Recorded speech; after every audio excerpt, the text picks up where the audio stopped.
Atos dos Apóstolos. Capítulo 46. Em liberdade.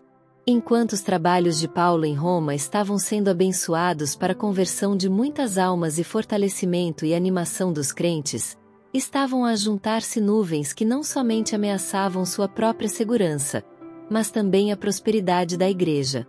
A sua chegada a Roma fora ele colocado aos cuidados do tribuno da guarda imperial, homem de justiça e integridade, por cuja clemência ficou relativamente livre para prosseguir na obra do Evangelho.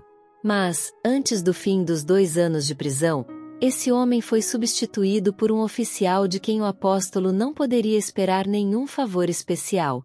Os judeus estavam agora em mais atividade do que nunca em seus esforços contra Paulo, e encontraram uma hábil auxiliadora na mulher corrupta de quem Nero fizera sua segunda esposa, e que, sendo uma prosélita judia, emprestou toda a sua influência para auxiliar os intuitos assassinos deles contra o campeão do cristianismo.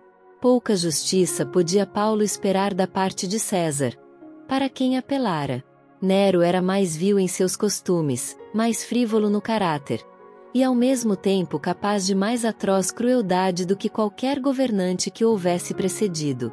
As rédeas do governo não podiam ter sido confiadas a um governador mais déspota. O primeiro ano de seu governo fora assinalado pelo envenenamento de seu jovem irmão Afim, o legítimo herdeiro do trono. De uma outra profundidade do vício e do crime, desceu Nero até que assassinou sua própria mãe, e em seguida sua esposa. Não houve atrocidade que não perpetrasse, ato vil a que não rebaixasse. A todo espírito nobre inspirava ele apenas aversão e desprezo.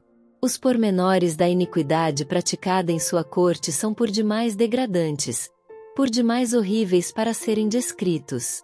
Sua desenfreada impiedade provocou asco e desprezo mesmo a muitos dos que eram obrigados a partilhar de seus crimes. Viviam em constante temor quanto a que atrocidade sugeriria a ele a seguir. Não obstante tais crimes como os que Nero praticava, não ficava abalada a submissão de seus súditos. Era reconhecido como o governador absoluto de todo o mundo civilizado. Mais que isto, foi feito objeto de honras divinas e adorado como um deus. Do ponto de vista do juízo humano, era certa a condenação de Paulo perante tal juiz. Mas o apóstolo compreendia que enquanto ele fosse fiel a Deus, nada teria a temer. Aquele que no passado fora o seu protetor, poderia ainda protegê-lo da maldade dos judeus e do poder de César. E Deus amparou seu servo.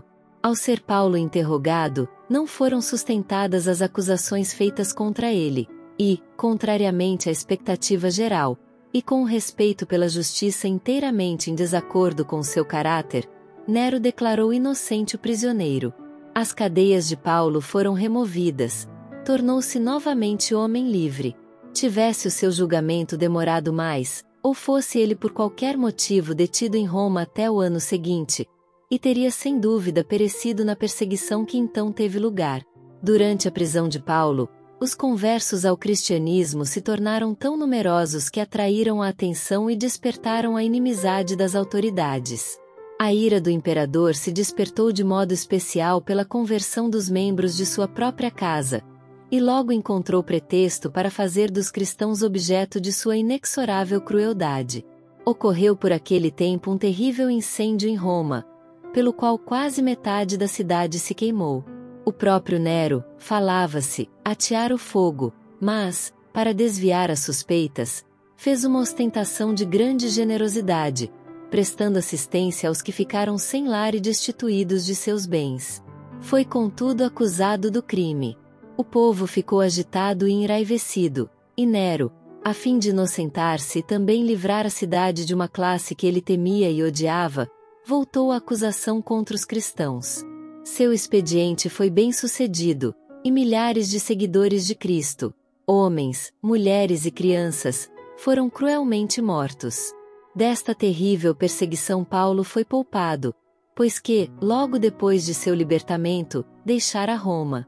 Este último intervalo de liberdade ele aproveitara diligentemente, trabalhando entre as igrejas. Procurou estabelecer uma união mais firme entre as igrejas gregas e orientais e fortificar o espírito dos crentes contra as falsas doutrinas que estavam a entrar sorrateiramente para corromper a fé. As provações, as ansiedades que Paulo havia suportado despojaram-no de suas forças físicas. Assaltavam-no as enfermidades da idade avançada. Pressentia que estava a fazer sua última obra, e, abreviando-se o tempo de seu trabalho, seus esforços se tornaram mais intensos. Parecia não haver limite para o seu zelo. Resoluto no propósito, pronto nas ações, forte na fé, viajava de uma igreja a outra, em muitas terras, e procurava por todos os meios ao seu alcance fortalecer as mãos dos crentes, para que pudessem efetuar um trabalho fiel na conquista de almas para Jesus, a fim de que, nos tempos difíceis em que então se achavam mesmo a entrar, permanecessem firmes no Evangelho, dando fiel testemunho de Cristo.